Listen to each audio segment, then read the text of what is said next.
Berger, bonjour. Bonjour. Et bienvenue. Vous venez de publier Nos combats pour la République, vos combats pour la République, un livre très politique et très personnel à la fois.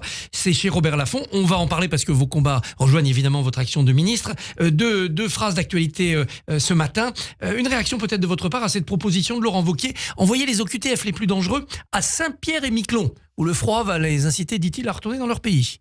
Honnêtement, quand j'ai vu la une, j'ai cru que c'était une fake news. En fait, j'ai cru que c'était une qui était trafiquée tellement c'était indécent, excessif et scandaleux. Et je pense déjà aux habitants de nos Outre-mer qui, à nouveau, sont ciblés, comme si, en fait, on pouvait envoyer chez eux, chez nous, parce que ce sont les Outre-mer, donc c'est la France, celles et ceux qui posent des difficultés dans notre pays. Je trouve que la proposition est à la fois ridicule et scandaleuse en fait, mais indécente vis-à-vis des Outre-mer, vis-à-vis des habitants de Saint-Pierre-et-Miquelon, qu'ils sont des Français et qui n'ont pas à se voir jeter en pâture de cette manière-là. Et je pense qu'il est temps que la campagne interne des LR cesse. Autre coup médiatique, hier, Aymeric Caron à l'Assemblée brandit le portrait d'un enfant palestinien tué en expliquant que le gouvernement est indifférent alors que le président de la République à ce moment même appelle à l'aide humanitaire là-bas à Gaza. Et Caron ajoute que Gaza est en train de devenir un camp de concentration. Oui, mais enfin, chaque jour, on franchit des nouveaux paliers, là aussi, dans l'indécence de la part de la France insoumise. Et Aymeric Caron, peut-être, a besoin de plaire au diktat qui est posé par la France insoumise, puisqu'il est malheureusement l'un des plus zélés en la matière depuis le 7 octobre 2023. Je ne l'ai jamais entendu avoir un mot pour les otages, y compris nos 50 compatriotes qui ont été assassinés par le Hamas le 7 octobre 2023.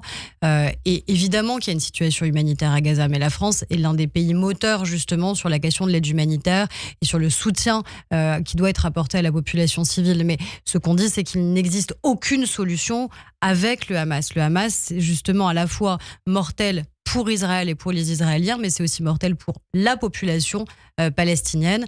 Et LFI est, je crois, profondément disqualifiée d'un point de vue républicain depuis le 7 octobre 2023. Vous consacrez le chapitre 10 de votre livre à votre lutte contre l'antisémitisme et vous dites que sur les réseaux sociaux, on vous accuse d'être juif vous-même ou d'être payé pour dire cela. En fait, ce qui est toujours très étonnant, c'est que quand vous adressez un message qui est, je crois, extrêmement clair et déterminé sur la lutte contre l'antisémitisme, eh bien, ça veut dire que vous ne pouvez jamais le faire de manière sincère. On interroge. Et moi, j'étais même frappée de gens très proches de moi qui me disent mais pourquoi ça te touche autant ? Pourquoi tu te sens aussi concerné ? Et ça, c'est un problème en fait dans la société de se dire que il faudrait donc qu'on soit soi-même concerné pour se sentir concerné par la lutte contre l'antisémitisme. Et le combat contre l'antisémitisme, c'est un combat qui est d'abord républicain, qui est d'abord universaliste, qui est d'abord pour nos principes et nos valeurs. Et il ne devrait pas être porté par les personnes elles-mêmes concernées. C'est-à-dire qu'on a à la fois cette forme d'essentialisation. On a le droit d'être concerné que si on est concerné soi-même. Aussi de monter de l'individualisme, où on se dit que finalement, on met de côté quand soi-même, c'est pas dans notre champ de vision. Et donc ça, c'est un sujet majeur. Et comme on a depuis le 7 octobre une recrudescence majeure de l'antisémitisme dans notre pays et dans toutes les démocraties, ça veut dire qu'il faut que chacun prenne sa part dans ce combat, qui est encore une fois d'abord un combat de principes et de valeurs qu'on doit mener avec énormément de fermeté et de clarté. Il y a quelques semaines, un rabbin a été agressé en France. Oui. Le rabbin d'Orléans. Vous Oui. allez le rencontrer. Oui, je le rencontre ce vendredi. Justement, je serai à Orléans, donc je tenais évidemment à échanger avec lui, à le rencontrer en dehors de l'actualité immédiate qui a été la sienne et celle de son fils, puisque il y a plusieurs choses dans cet acte en fait. Il y a un acte antisémite évident, il y a une lâcheté absolue, c'est-à-dire attaquer un homme en pleine rue alors qu'il est avec son fils de 9 ans. Et donc quand vous êtes avec votre enfant, vous protégez d'abord votre enfant, quitte à prendre vous-même évidemment les coups et la violence. Il y a l'âge de l'auteur. Et c'est ça aussi qu'il faut noter, c'est que les actes antisémites, ce sont des auteurs qui sont de plus en plus jeunes. Et donc ça veut dire que le combat qu'on doit mener sur la lutte contre l'antisémitisme, c'est d'abord un combat pour ne pas perdre une génération, parce qu'on voit bien qu'à la fois la transmission de la mémoire ne se fait plus ou plus assez. On voit aussi que la transmission de la mémoire ne suffit pas dans le combat contre l'antisémitisme, et on ne peut pas se permettre de perdre des générations qui seraient convaincues de préjugés antisémites. Souvenons-nous, quand j'ai relancé les assises de lutte contre l'antisémitisme, je l'ai fait le 13 février. Pourquoi ? Parce que le 13 février, c'est la date anniversaire du martyr d'Ilan Halimi. Ilan Halimi, il est ciblé pourquoi ? Il est ciblé du fait des préjugés antisémites. Vous en parlez en juif, souriant. Donc riche, mais et on va avoir une rançon. C'est malheureusement ce qui s'est produit. Parce que ces préjugés continuent à exister, eh bien, l'antisémitisme peut tués dans notre pays. Ça a été le cas d'Ilan Halimi, ça a été le cas dans les attentats islamistes, ça a été le cas d'Ozora Torah dans une école qui a été ciblée avec un enseignant et des élèves d'une école qui ont été ciblés, ça a été le cas pour Mireille Knoll, ça a été le cas pour Sarah Halimi. Donc ça veut dire qu'il faut en aucun cas abandonner ce combat et qu'il faut en particulier l'adresser aux plus jeunes. Vous dites, page 135, et c'est une question, mais où était le mouvement féministe quand il fallait dénoncer les viols et les mutilations subies par les femmes israéliennes le 7 octobre? Et oui, le mouvement féministe s'est brisé là-dessus. Oui, parce que quand on est féministe, on est universaliste. Les deux sont intimement liés, c'est-à-dire on choisit ni les victimes ni les bourreaux. On se dit pas qu'on a des victimes qui correspondent au profil type et qu'on a envie de soutenir, d'embrasser, d'accompagner. Surtout quand on a d'abord ce premier mot d'ordre des mouvements féministes qui est face à la violence, je te crois. Et finalement, ce qu'on a dit aux femmes israéliennes qui ont subi des violences sexuelles, qui ont subi des viols, parce que malheureusement tout ça est en plus très documenté, puisque les terroristes eux-mêmes ont filmé, ont dit, ont revendiqué les violences sexuelles, on leur a dit en fait, on ne vous croit pas.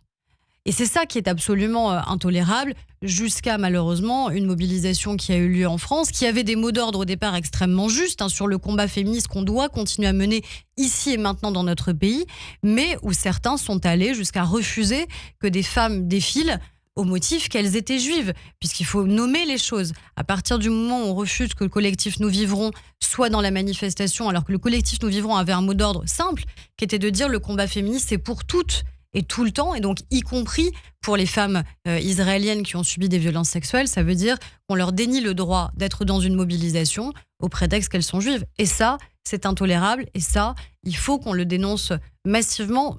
Et un certain nombre d'organisations féministes ont réagi suite à ça, et tant mieux, parce qu'il faut qu'on ait cette lucidité-là pour mener ce combat ensemble. Alors vous poursuivez le combat contre les violences faites aux femmes, l'inéligibilité pour ceux qui commettent des agressions contre les femmes, Est-ce que ça va arriver ? Moi, j'ai porté ce combat à l'Assemblée nationale. Je ne l'ai pas remporté, mais c'est pas parce qu'on remporte pas un combat à un moment donné qu'il faut pas continuer à le mener. Parce que je crois à la justesse en fait de ce combat-là. Vous le savez, on avait un député qui avait été condamné pour des faits de violence conjugale, c'est pas neutre. On a une logique et quand même aussi un devoir, je crois, d'exemplarité quand on a accès à la parole publique, quand on est un élu de la République, quand on est quelqu'un aussi de très connu. On pourrait reparler du cas malheureusement très emblématique de Bertrand Cantat et surtout du décès tragique de Marie Trintignant. Et donc j'avais porté cette idée qu'un élu condamné, donc je parle pas de soupçon, je parle d'un élu condamné pour des faits de violence contre sa femme ou contre un enfant ne mérite pas d'être un élu de la République. Et je suis persuadée que les Français sont favorables à ça parce qu'ils n'ont pas envie que ces hommes-là, que ces personnes-là puissent nous représenter tout simplement dans un hémicycle quel qu'il soit. L'expression du consentement est au cœur de ce qui se joue lors de toute violence sexuelle, vous l'affirmez, page 90. Le consentement, ça va être dans le texte, finalement, dans un texte de loi ? Alors, on l'a adopté la semaine dernière, les députés l'ont adopté la semaine dernière à l'Assemblée nationale et de manière très large. J'espère qu'on ira au bout pour deux raisons. La première, en droit, parce qu'aujourd'hui, on a des magistrats qui nous disent qu'il y a encore des trous dans la raquette qui font que même si on a un droit pénal qui est assez clair et assez solide sur la question du viol, eh bien le fait que le consentement ou le non-consentement ne soit pas dans le droit, eh bien ça les empêche de sanctionner un certain nombre de cas qui sont des cas de violence sexuelle. Donc déjà en droit et pour permettre que plus de sanctions puissent exister, mais aussi pour le débat que ça fait naître dans la société, parce que oui, consentir, c'est pas elle n'a pas dit non, parce qu'il y a tant de circonstances où une femme n'est pas en capacité, en fait, de dire autre chose. Mais ça ne suffit pas de dire oui. Oui. Et c'est pour ça qu'on dit que le consentement doit être libre. Libre, ça veut dire qu'on ne doit pas être en situation de vulnérabilité, de dépendance, doit être éclairé, qu'on sait ce qu'on dit et pourquoi on le dit, que ça doit être explicite. Et toutes les personnes qui ont des relations normales, et c'est la plupart des cas, savent très bien évidemment ce que veut dire recueillir un consentement, l'expression d'un désir, d'une volonté, et doit être révocable. Parce que dire oui, c'est pas dire oui pour toute la vie.